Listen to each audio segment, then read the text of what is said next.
them themselves. So one of my key objectives by the end of the course is that the students should be coming to me and saying, oh, I saw this movie, it was so Orientalist, or I was reading the newspaper yesterday and this politician said something, and don't you think it's a Nihon Jinron?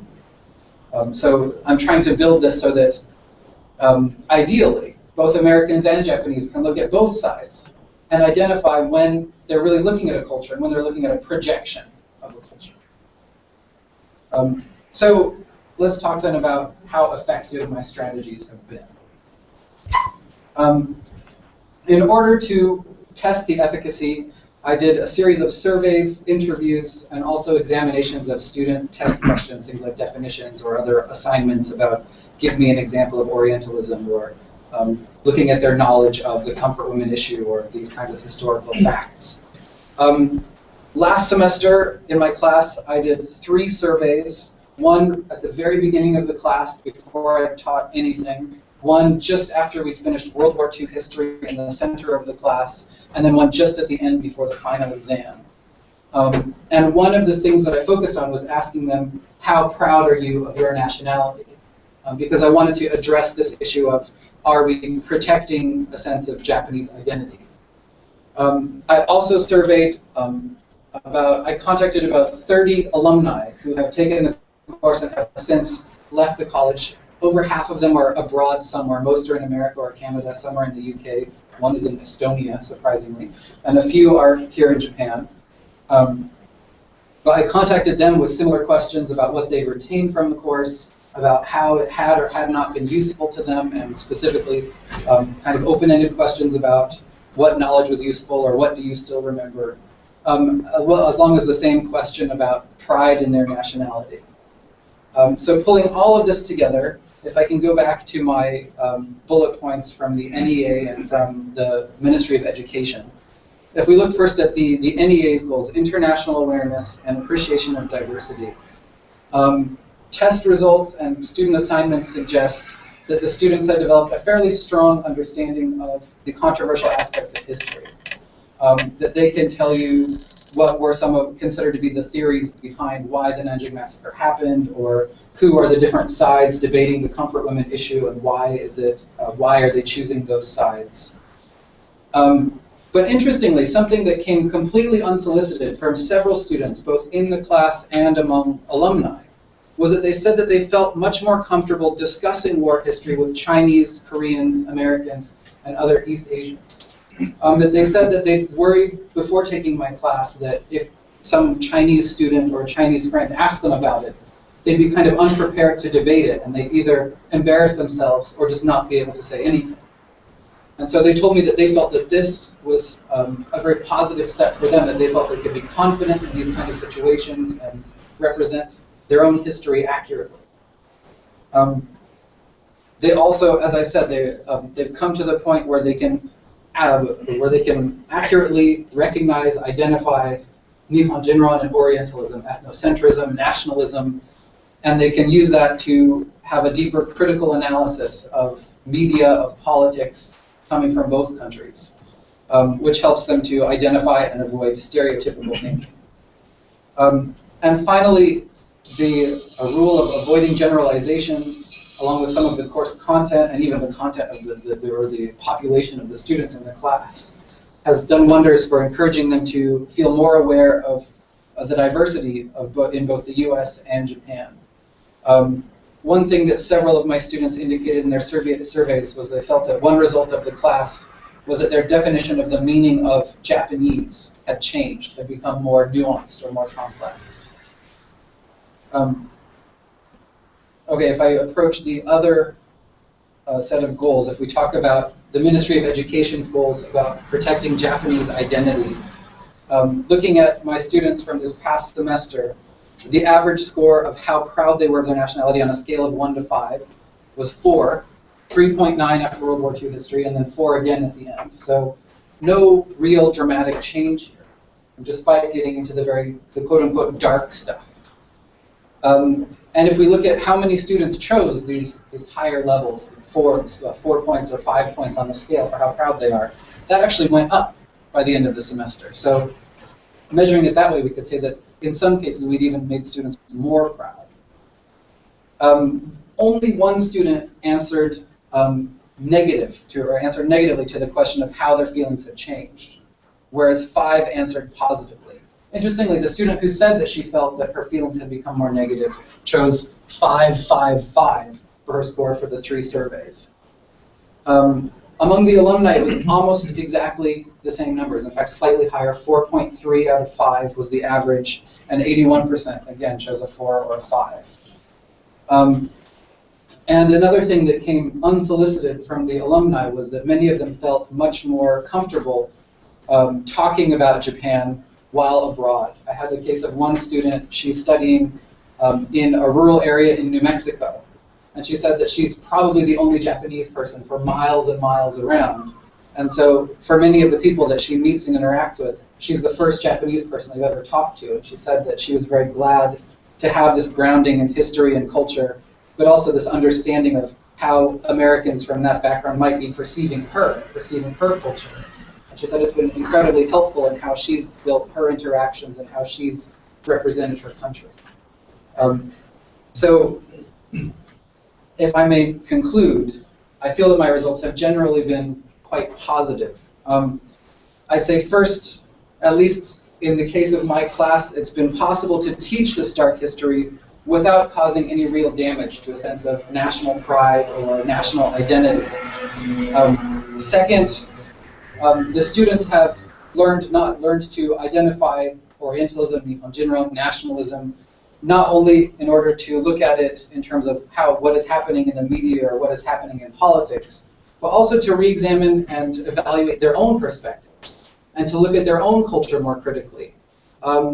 So that often they tell me that now they feel that they understand their country more deeply, and that allows them to be proud in a way that's not just a blind reaction, but proud with really something behind it.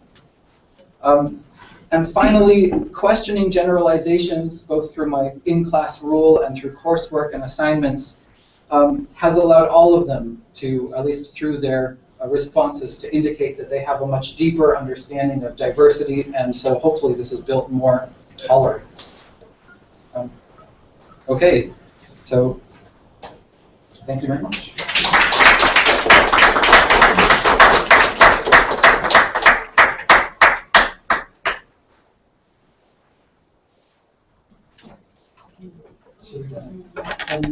It doesn't really matter, I don't think, but if you guys want to go next, since you're on the... Next. Sure. Okay.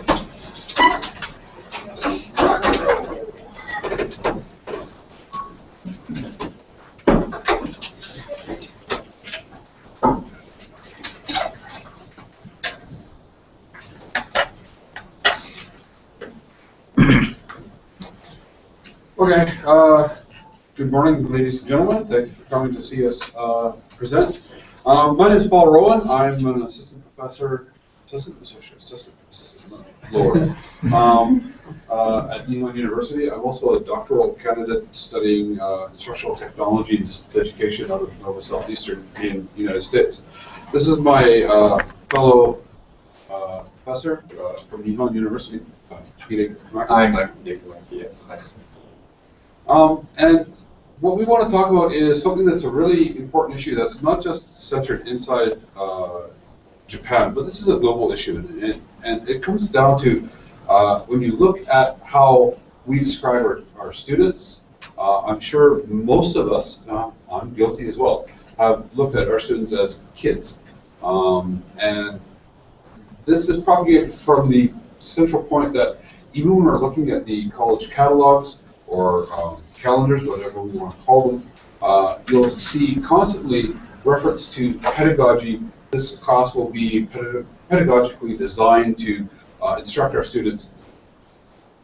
But we're in university, and we're dealing not with children anymore. And having a background in medicine, which I personally have, when we use the word peds, we're talking about children. We're not talking about 18, 15-year-olds even. We're talking about people with no knowledge, no experience, no background in applying their knowledge in their different situations. Well, when we look at Andragogy in the classroom, in the university classroom, we're looking at adults, and that's adult teaching. And this is the phrasing of Andragogy is coming out of the idea that we are working with adults, we are working with responsible thinking people who have an honest background that, while not fully encompassing a given topic, is one that does have a ground and base in some personal experience. We need to tap into that. And that's basically where we're coming from. So, Hideyuki, go ahead. Okay, I guess Paul has already did the introduction part of this presentation. All right, so let us Pretty introduce passionate on this issue, actually. a well-known scholar named Malcolm Knowles. And according to him, Andragogy is a methodological approach that seeks to enhance and complement the adult learner's previously acquired knowledge and experience. So they're not kids, as Paul mentioned, so they're university students, so we should treat them as adults and not as kids. And he also mentioned adult learning is better affected by developing the learner's experience rather than by a teacher-centered pedagogical approach. So they should not be spoon-fed by the teachers. And there are 5 andragogical principles of learning, according to Knowles. Number 1, learners need to know. So they should be cognitively aware of their situations, you know, what to know, I mean, how to learn, how to study, things like that.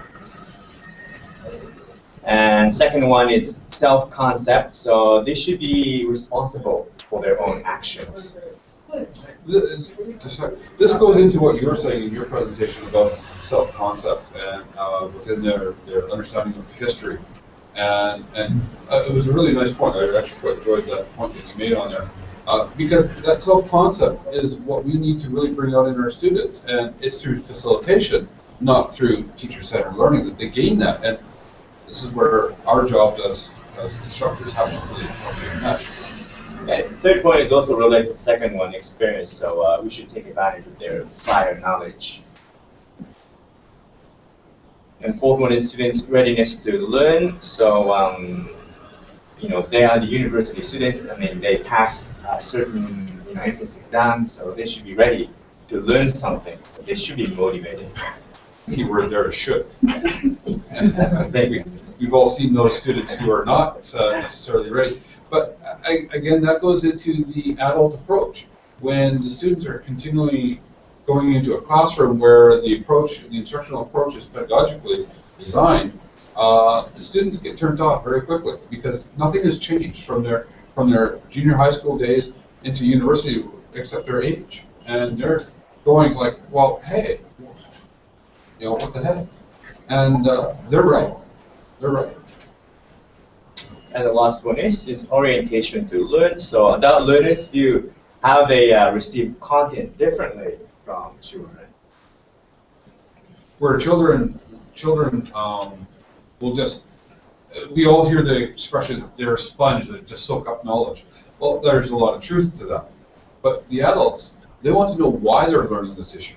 And anybody who's taught adult basic education, you know, you're teaching 40-year-olds, 50-year-olds, you'll really quickly see that they want to know what's going on and why they are doing a certain activity and how that's going to affect them in their studies. And where our young adults who are entering into university are starting that process as well for themselves. They want to know, why am I doing this? This hasn't changed if it's pedagogically, but when you throw the responsibility onto them to do the learning, and this goes to your point here, when you throw the responsibility to find out and do that research and find their own answers and challenge them in their answers, forget our own personal biases, challenge them in their answers, the results are quite dramatically different. At least that's what I've seen personally. Maybe we all have different results. Okay. Let us move to English language education in Japan.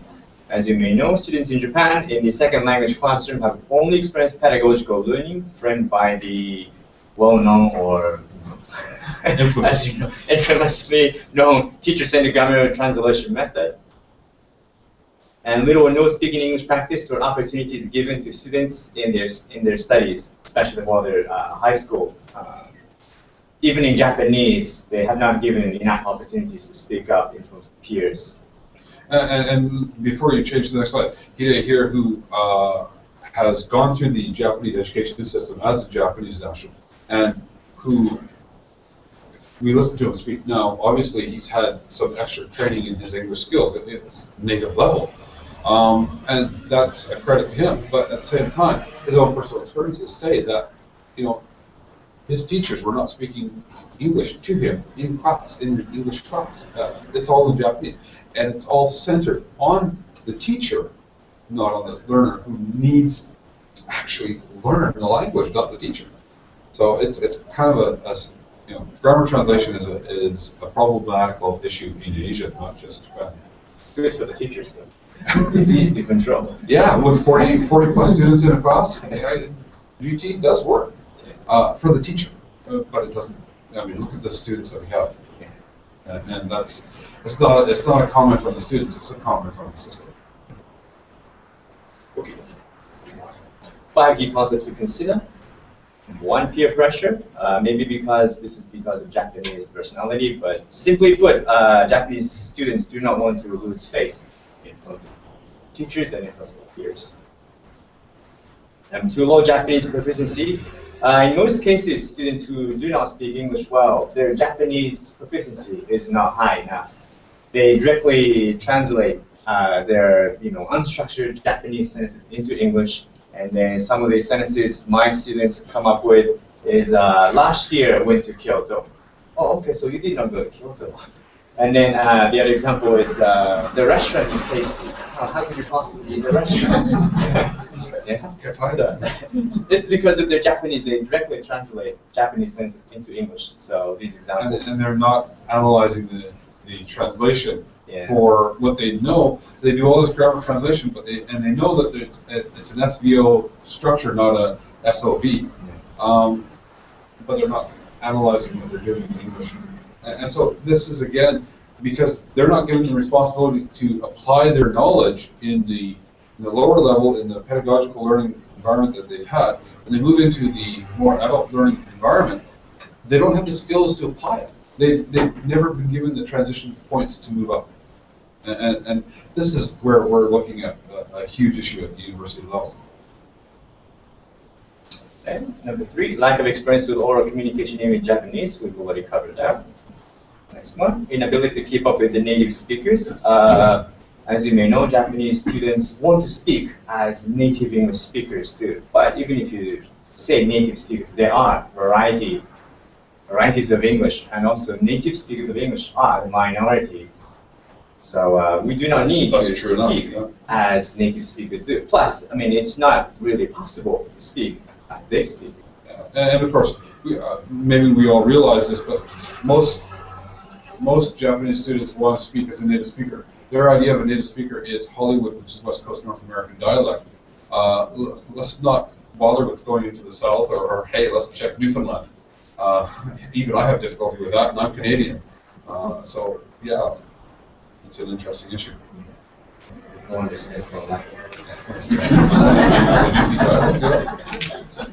right, last one. Different learning styles. So different students have different learning styles. So from a teacher's point of view, we do need to know, how they want to study English, and we need to accommodate them. All right, Andragogy applied. At the university level, educational opportunities change based on how they are or can be delivered. It must be noted that university education is about building experiences of the learner for their future careers. So this is the key. So they are in the university to aim at their own goals. And learners must understand learning is an applied activity that requires practice, objectives, and self-responsibility. And going back to what was said a moment ago, when we look at how our students have their different learning styles, it takes their realization that their learning style is different. And the instructor, when we say that we have to try to accommodate the learning styles of our students, well, there's some truth to that. But when we're doing, as an instructor, we're not standing in the center of the classroom teaching. We are assigning assignments for the facilitation of learning. And there's a difference between teaching and facilitation of learning. And it's important that students gain the confidence to build their own learning styles and take that learning style and basically run with it with the support of their instructors, their professors. And this is where we see a real disconnect between students and the teachers in so many classrooms. And you can walk down the hallway of any university and see a professor reading from a book or the students just enraptured with the professor who's doing an awful lot of talking, and the students are just sitting there going, you know, and we're hoping that they're not zombies yet, you know, and there's some truth to that, because we all see students engaged in conversations that have nothing to do with the class, or texting on their cell phones, and they're not using the dictionary. So, you know, how do we engage them? By giving them that responsibility. And this, again, goes to what you were saying, and I really like what you were saying, because, you know, there's so many different viewpoints of what we're doing in what we're teaching, but at the same time, students have to say, okay, this is where I'm from, how is it that I perceive it? How is it that others view it? And let's discuss it. And that's where the centeredness on the student becomes the primary focus of our teaching. Well, the conclusion part. Yeah. Japanese CNC language study as a testing objective. So currently, both Paul and I are teaching TOEFL focused classes, Which is against a nightmare, but yes, very much against our will. And we use that red thick book, which I call a Bible of The Longman Bible of TOEFL. There's a lot to cover, and the students are focusing on getting high score on TOEFL, but that's not what we want them to do. Well, and this goes to what the government is talking about. I believe it was Prime Minister Abe who is talking about bringing more TOEFL testing to the universities, and in fact trying to make the TOEFL test as the university English entrance exam component. And we're sitting here going, huh? Like, the TOEFL paper test is, you know, it was good 30 years ago as a measure of attempted ability, but that's all it was, as a measure.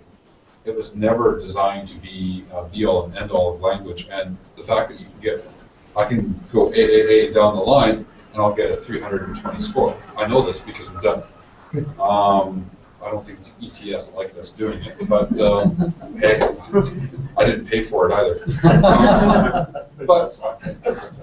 But you know, at the same time, what does that mean? It means absolutely nothing. It means if someone gets under 320, at least they're trying, right? But it doesn't mean that they have the English competence to do anything.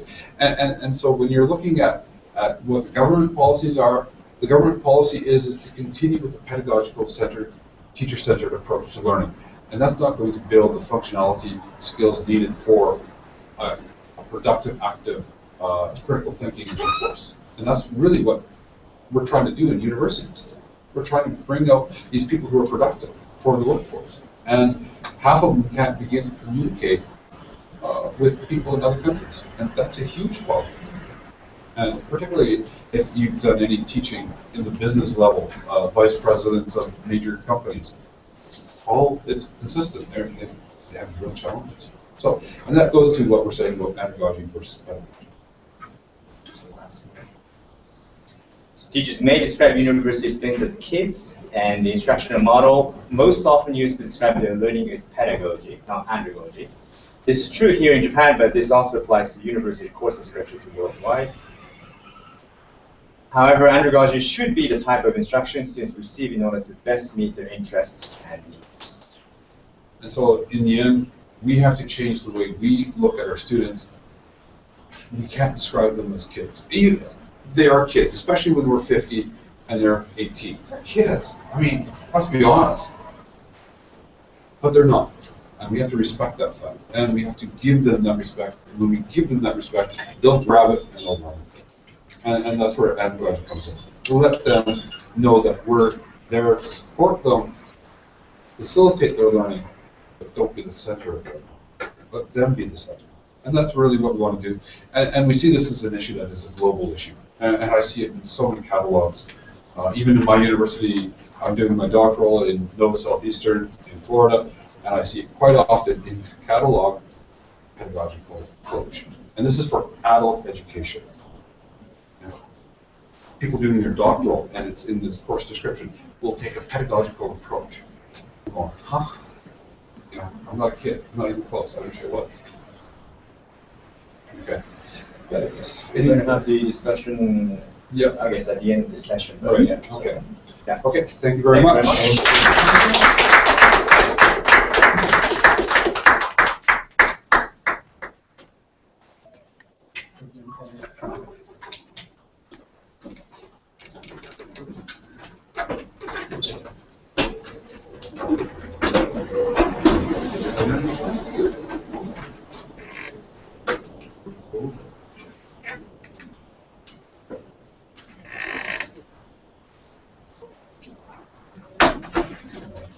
Okay, so my name's Adam Tompkins. I'm a recent transplant here to Japan. Moved from the United States and Arizona in the West. Prior to coming here, I earned my PhD at Arizona State University, and as part of that, I had the opportunity to serve as a research assistant on this iCivics project, which is, I'll discuss a bit of as we go forward, but it's an educational game that's created for American students in the K through 12 system centered on junior high and high school. After graduating from ASU, I then taught at an advanced charter school and used this game in the classes that I taught there, and it was very well received and active. I didn't plan on using it at a college level, in part because it's geared towards a young age, and some of the language in it is simplistic, although it does get at some divisive issues, and it does have some important components about argument building. When I came to Tokyo and started at Lakeland and began teaching U.S. history courses, what I found was what I should have expected is that some of those base points of reference that students in the American classroom get throughout their K through 12 education were missing. Just as an American student who would come to Japan wouldn't have some of the base understandings of Japanese history that they would presumably get, that a Japanese student would get in a Japanese classroom. And so as I teach U.S. history courses in Japan, I have the dual task of teaching advanced concepts that you would get in a college classroom while firming up some of the fundamental understandings of the U.S. experience, rights and civics that students in the United States would get earlier. And so I chose to bring this game back in. Also, as a result of my work on this project, I became interested in the uses of technology in the classroom. And so I thought that this would be a good opportunity to explore those uses. So a little bit about iCivics. iCivics is the product of, it's the brainchild of Justice Sandra Day O'Connor. O'Connor is the first woman to serve on the United States Supreme Court, and she actually wound up retiring earlier than she had planned. Her husband was in poor health, and she stepped down from the bench because of her husband's condition. Now, when she stepped down from the bench, she was troubled by some things that were going on in the United States. She was worried about the balance of powers between the executive branch, the president, and the legislative branch and the judicial branch because of some actions of George W. Bush's administrations as related to incarceration of suspected enemy combatants, and also in regards to assisted suicide. So that's one driver. She was worried that the executive branch was trying to shift that balance of power and take more control and enforce its will on the judicial branch. Another thing that she was concerned about was the declining state of civics education in the United States. And she referenced a couple of surveys, some that showed students could better identify a judge on a popular TV show, American Idol, than they could name a justice on the Supreme Court bench, and other studies that show greater familiarity with television personalities than some of the core components of American governance. So that was disturbing to her because she thought that knowledge of civics and civic participation were fundamental to the continuation of American democracy. And so she stepped down from the bench, but she's still a very active woman, and so she shifted her focus to how to improve civics education in the United States. And she had a grandson, and her grandson liked video games, and so she thought perhaps video games are the route that we should go. Civics education was threatened in American schools in part because of the increased emphasis on science and mathematics, and schools being rewarded for high-achieving science and math. And if they're rewarded for science and math but not social studies education, then an inadvertent result of that is that social studies and civics fall in importance. So she teamed up with this guy here, whose name is James G. He's an educational literacy professor at Arizona State University, and the thing that James G. is best known for is his advocacy for the use of video games in learning. So oftentimes, video games are characterized as being corruptive, as rotting the mind, sometimes corrupting morals, right, with the violence and themes in them. And G is a defender of it. And he has points that he uses to make this argument. One is that students have a role in knowledge creation. So instead of just being a sponge who listens to what the teacher has to say, they take an active role in the learning process, and they make decisions that alter the outcome of the gaming experience. And so G's emphasis is not on a linear path to results, but allowing students the freedom to make mistakes, learn from that mistake, come back, try again, in order to find success in the game that they're playing. Another point that he makes is that if we look at game players, video game players, they continue to play games as games get more and more difficult. That even if a game seems to reach the point of being impossible, they'll continue to devote endless hours to try to figure out how to solve that. In education, it seems to be the opposite. That standards continually get dumbed down. And students seem less willing to put the time into something that seems very challenging or impossible in their minds. And so he's addressing that issue. Why will students put endless hours into a game?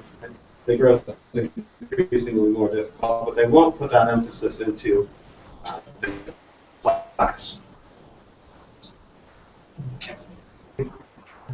They joined together, and from that, they created iCivics, which has a number of different aspects of it. The two that I chose to use, one is called Do I Have a Right? And the other is called Argument Wars. Both of these are centered on the United States Bill of Rights and the United States court system. So and I teach U.S. history, so it does have, it's directly connected to the content, but I believe that this sort of game has a role in international higher education.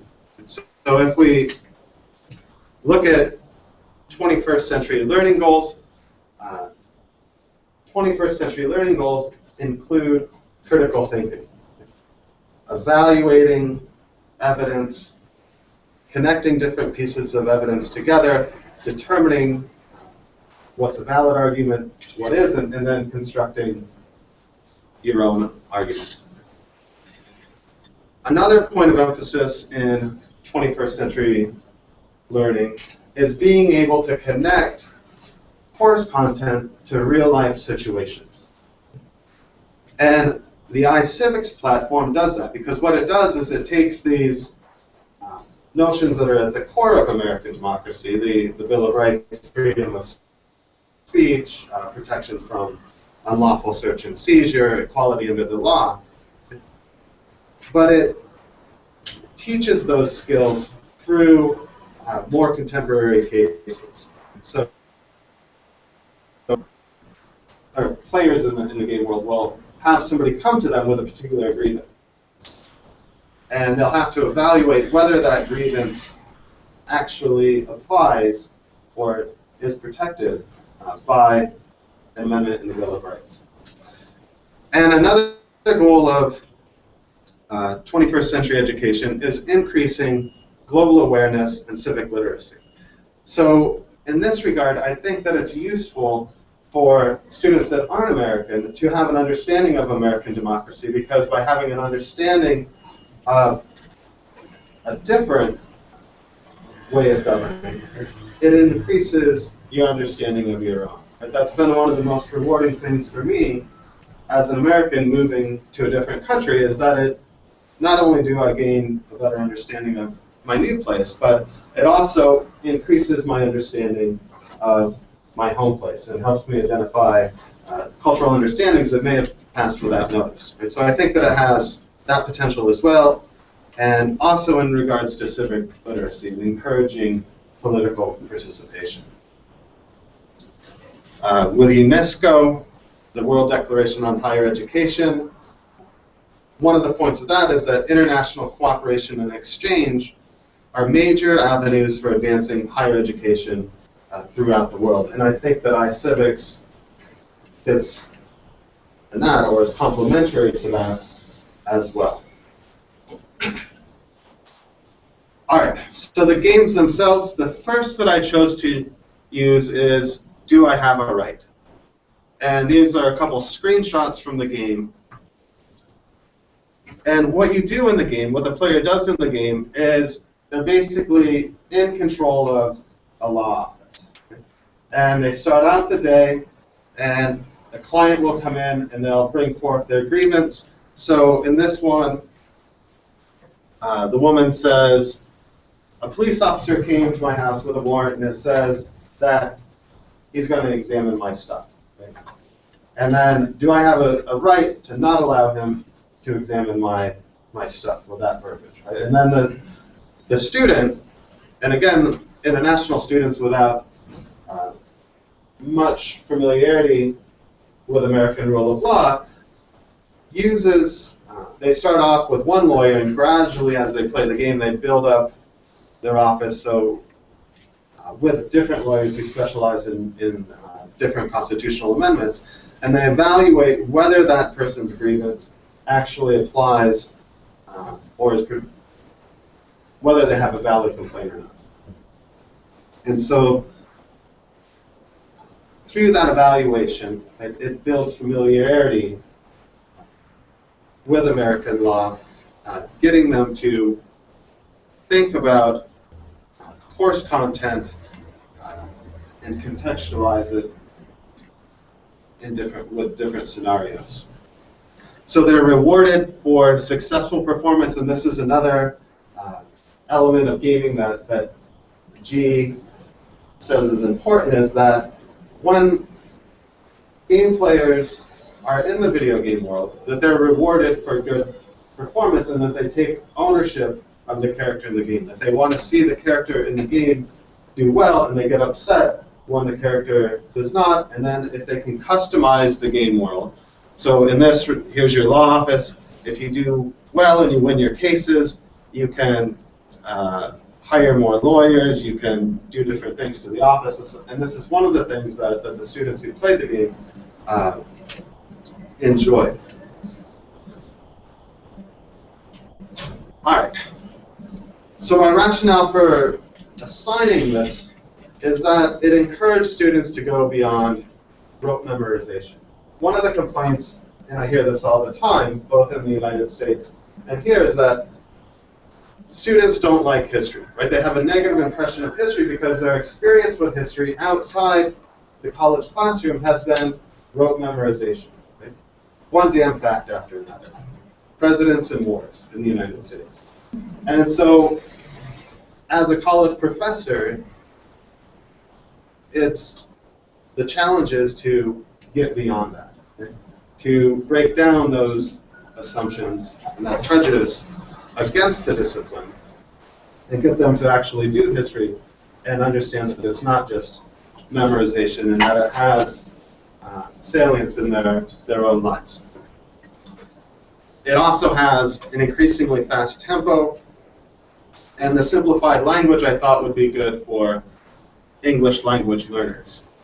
The second case that I used is called argument wars, and in this case, rather than having a whole bunch of different cases that they don't really get to dig into, argument wars, they pick one case and they have to choose a particular side and then defend that side against an opposing argument. So New Jersey versus TLO is about unlawful search and seizure. Texas versus Johnson is about free speech, symbolic free speech, and flag burning. And they go through and they make arguments with supporting evidence. So they have a deck of, basically a deck of cards within a video game context, and they have to play, some are good, some are bad, and they have to build an argument with these cards, and sometimes the judge will ask for clarification, and so then they have to support the argument that they're making, that it's a check for understanding. So these are a couple screenshots here. It encourages you to look for weakness in your opponent's argument as well. So you play against the computer, and the computer sometimes makes mistakes in their argument, and if you call them out on their mistake, then the player is rewarded.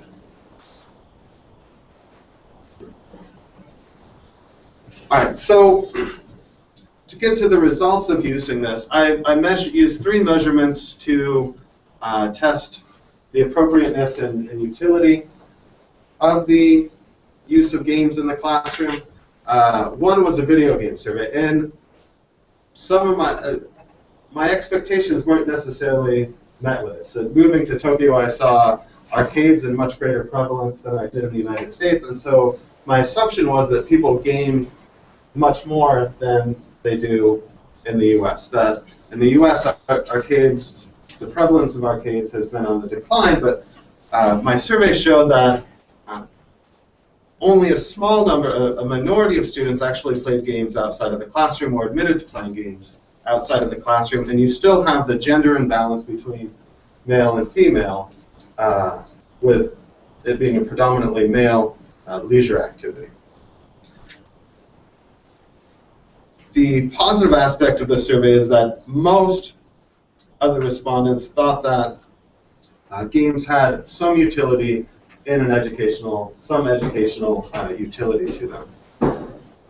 The second measurement was that I divided, and I just did this past semester, I divided my class into 2, with one section of the class playing through the game, and then I had a control group that did a traditional assignment where they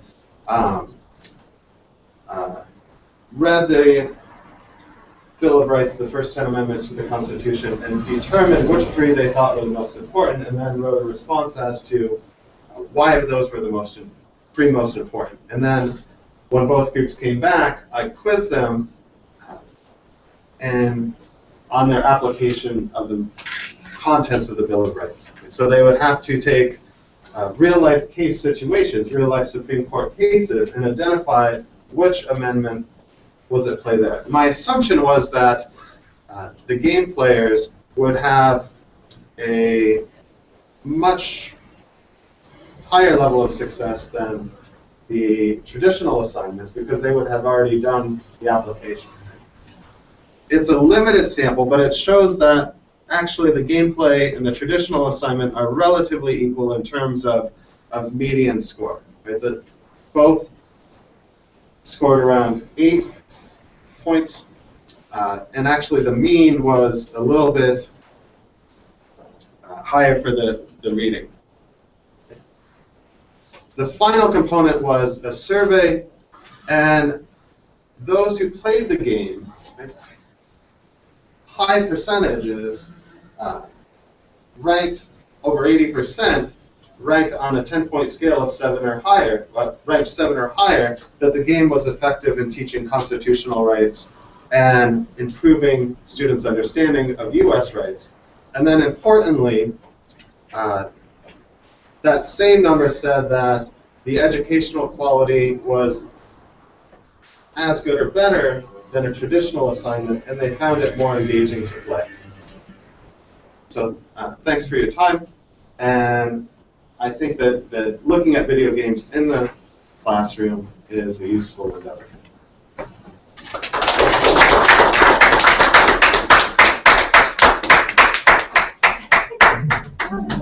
So now we have time for some questions for any of the panelists, so feel free. Okay. Yes, please. Okay. My question is for Professor Gabrielson.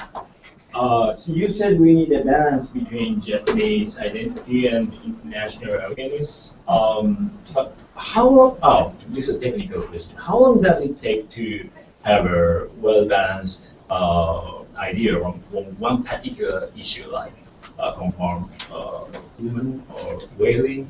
And one more question. This is a philosophical question, really quickly. And why do we need Japanese identity, even though it's, as you implied, even though it's a source of bad, let's say, the bad nationalism potentially? Yeah. How do you teach this? Well, with regard to the first question, I usually have a reading assignment before class, and then we'll spend some time with lecture and some time with discussion in class. But even for those darker concepts, we usually don't spend more than one class or even a portion of one class on talking about it and discussing it. But then I try to bring it back later with writing assignments, sometimes asking the students to supplement with their own research, or sometimes asking them to come back. We have some days in the class that are specifically for discussion of those issues, or I also do online discussions. So I don't spend a whole lot of class time on them, but I try to structure the outside of class time to give them a lot of those extra perspectives. As for the other question, that's a good one. Yeah, how do you explain it? Well, I think there's no escaping where we grew up, right? No matter how long we live somewhere else, we're always going to have that floating around in the background through our education or our parentage or the media we grew up with or the religion we grew up in or whatever else. It's always going to be there. So I'm not trying to say that the Japanese education is bad or that Japanese education itself is essentialist or nationalistic. What I'm trying to do is let the students kind of reflect on the meaning of their own Japanese identity so that they can look at that and then decide for themselves what does it mean. What parts should they be proud of? And so that for them it doesn't become kind of a subconscious reaction, but instead it becomes a conscious process of deciding for themselves who they are. Does that answer your question? I think because it's inevitable, right, in a sense. I'm going to follow that just a little bit with a question about a theoretical consideration for class. I love it. Presentation, by the way. But I'm curious if the idea of cosmopolitanism or identification with global citizenship beyond identification with national citizenship is also part of your concern. It's something I haven't focused on specifically, but again, as I said, this semester I have roughly half of my students in the class are dual citizens. Exactly. And so it's something that I'm actually trying to work on kind of building more into it. I'm looking at I have one lecture where we look at different views of multiculturalism both in the US and in Japan, and what does it mean to be Asian American, what does it mean to be half Japanese or foreign Japanese. And so I haven't yet found a way to specifically address what it means to be a global citizen or a so-called nowhere man. But I have tried to at least look at how the definition of American and Asian American and Japanese are evolving, and what they may include now that perhaps the students hadn't thought about them including before. Can I just ask a question? This is interesting. Have you considered biculturalism? And I say that I come from a bicultural house, and I'm not American, Canadian. And while most people say, "Oh, it's the same thing," it's actually not. It's quite different. We need to both care for one. Sorry, guys. But yeah, the steps are moving. Canada's healthcare system needs a lot of work too. But I come from a bicultural house, Canadian and European. My mother was born in Canada, and I'm wondering if you know, you made a number of comments about, you know, Japanese and Americans branching out into other areas of biculturalism that is not Americentric or Japan-centric, and maybe that will be a way to find more answers to what you're trying to do, because what you're trying to do is quite interesting, and just another idea for you. Yeah, thank you for that. I think this semester, as I said, I've got a student who's half Korean, one who's half Filipino, one who's half Indian, one who's half British. I've got a Russian student. I think I have a Chinese student. And we've got a few American students, and one is ex-military, and it's such a complex group. And so this is something that I've had like one or two in the past, students with these more diverse backgrounds. But this semester, they're all rushing me at once. And so this is definitely something I'm trying to figure out how to incorporate, because the course is U.S.-Japan relations. And so naturally, that's going to be the centerpiece. But certainly, Russia has a stake in U.S.-Japan relations, and the Philippines has a stake in U.S.-Japan relations. And so in order to accommodate those students, that's something I'm kind of trying to bring together, and also to accommodate these students who are kind of straddling these borders, to look at what the relationship means to them. I've had conversations with students, favorite things like the same music. And students will say, for example, I like Japanese music because I am Japanese. Do you ever hear that, students? I have heard things like that before, and my approach to that is to kind of dig into it and be like, oh, do you mean that means it's easier to understand because it's in your language? And if they say, oh, just because I'm from Japan and it's from Japan, then I'll try to kind of attack that, oh, well, do you like this band and do you like that band? And kind of give them some different types, because usually then they'll at least come to the conclusion that they don't like all Japanese music. So I think in those cases, kind of trying to problematize it a little bit would be helpful. I like hearing the rap music where the drummer does bumps and he sings that clue as to what they're talking about, and hear it all the time. It's interesting. Okay. Yes. My name is Minoru Koide from Soka University, Japan, and my field is international relations. And I've been teaching the Japanese foreign policy both in the Japanese language and sometimes in English for both Japanese students and international students. And I really like your approach, trying to introduce both as contending perspectives on contending issues. But yeah, my question is rather technical. When I'm teaching or conducting my class in English, I sometimes have a difficulty in finding the English materials which really introduce Japanese perspective. Yes, I can find English translation of Japanese newspapers, but which just introduce facts, not perspectives.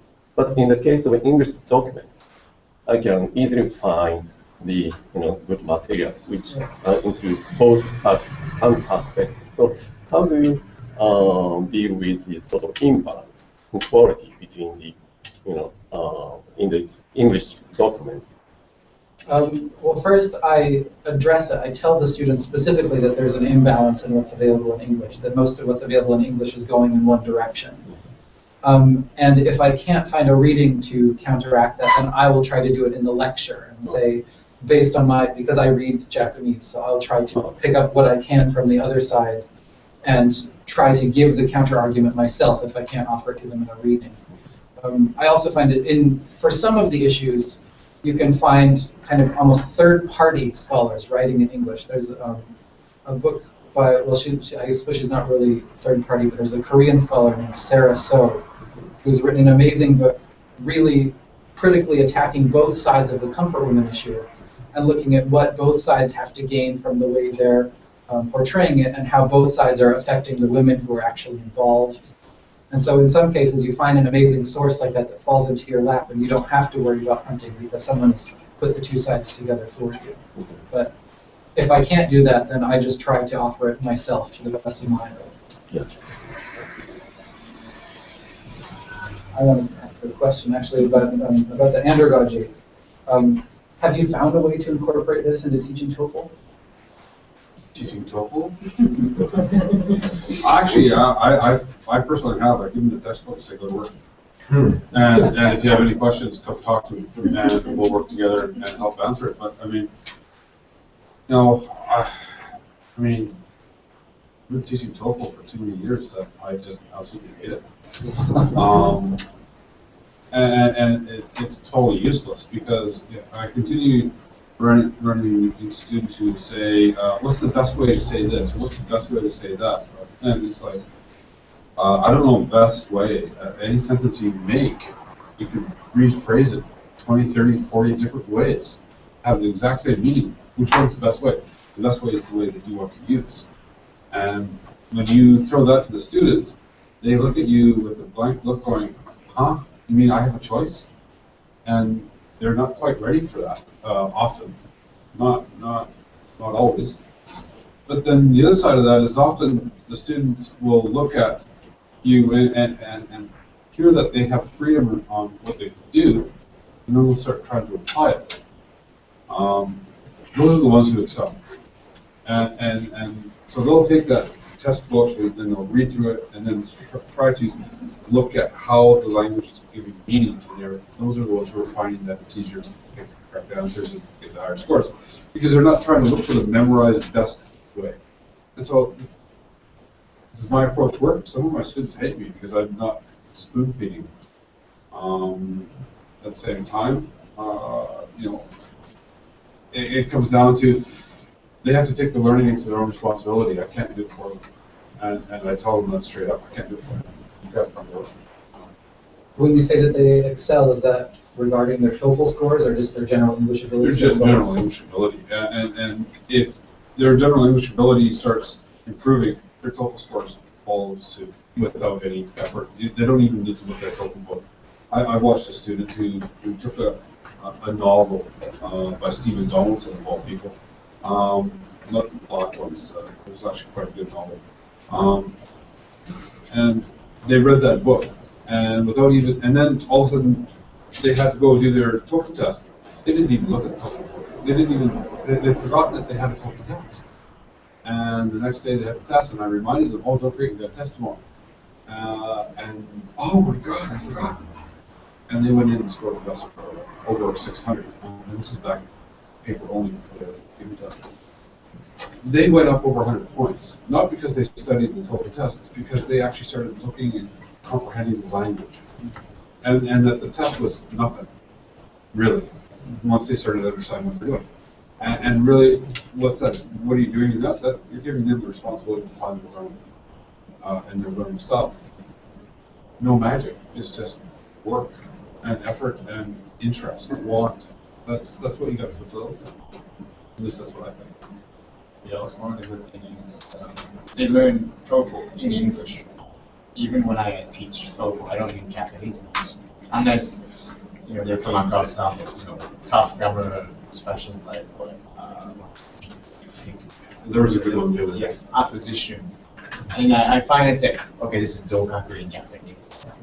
Yeah, that's, I guess, yeah, they are actually learning English through English. That's important. And it's interesting that you mentioned that question in your response there, because I've had a student who was doing well in English and decided that they felt that they knew how to learn English better.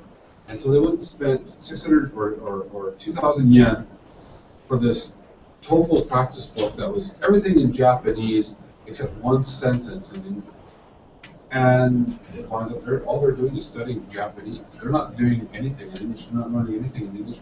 And I watched, sadly, their score go from a good beginning score out of high school at 475, which is quite high for a high school student coming out.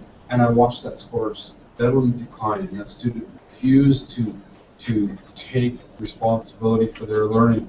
They kept thinking, I got to do it the easy way. This is the easy way. Well, sorry, people. My dad was right. The easy way is the hard way, because you got to do it all over again. And then they lost. And I watched. The last I saw that student, their score was 380. And it just dropped like a stone over less than a year.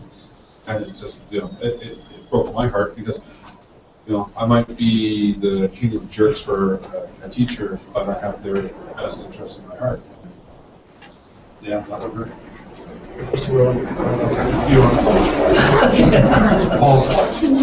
We actually don't have more time. But there's time, reception at lunch, where then you can continue questions for our panelists. Of course, they gave some really great presentations. But thank you very much. Thanks to all of you. Thank you.